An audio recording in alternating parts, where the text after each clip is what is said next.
Hello guys, narito nga ang ating hot trending topics for today's video na kung saan Daniel Padilla hindi nga ba invited sa kasal ni Bea Alonso at Dominic Roque? Disclaimer, ang mga larawan o video na mapapanood nyo ay hindi pag-aari ng uploader.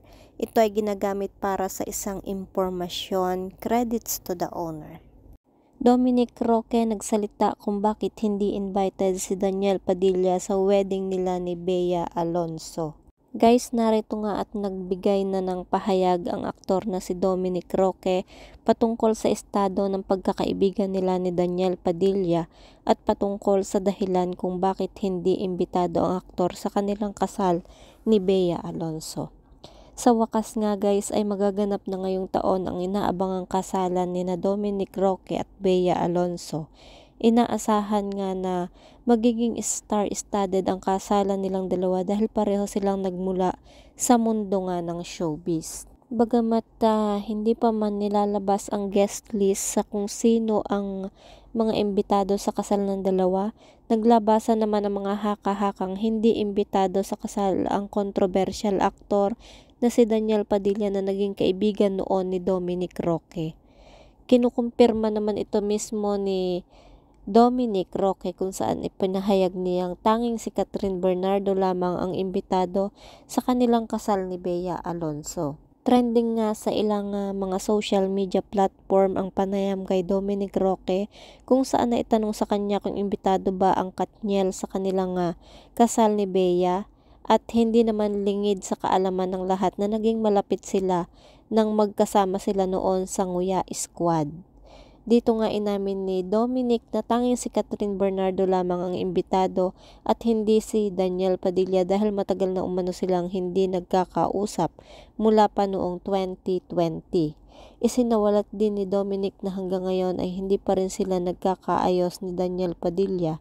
Hindi na sila nagkakausap at hindi na rin umano sila nagkikita pa.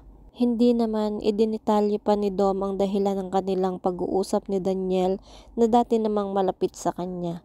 Gayunpaman, hindi pa rin maitatago sa mapanuring netizen na ang naging dahilan ng pagkakasira ng kanilang pagkakaibigan ay dahil sa pang-ghost umano ni Dominic sa kapatid ni Daniel na si Mandy Ford. May naglabasan ding espekulasyon na sinisiraan ni Daniel Padilla si Dominic kay Bea Alonso na labis na ikinagalit ni Dominic Roque.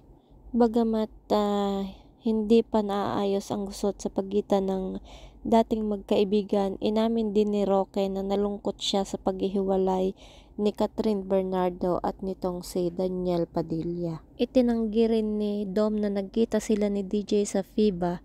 Ang tinutukoy raw nito ay si Marco Gumabaw. Open din si Dom na hindi sila okay ni Daniel.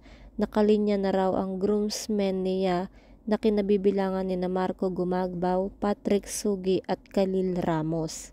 Hindi na nagbigay ng iba pang detalye itong si Dom patungkol sa kanilang nalalapit na kasal ni Bea Alonso pero ang sigurado gagawin ito sa abroad. Hindi pa rin tiyak ang petsa kaya abangan na lang daw.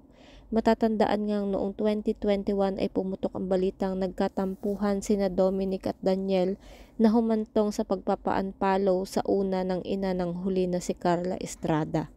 Matatandaan nga din na dati magkakasama sa Nguya Squad sina Dominic, Daniel, Patrick, Catherine, Marco, Khalil, Gabby Garcia, Ria Atayde, Joe Vargas, Bianca Yanga, Ariel Garcia at Joseph Elizalde.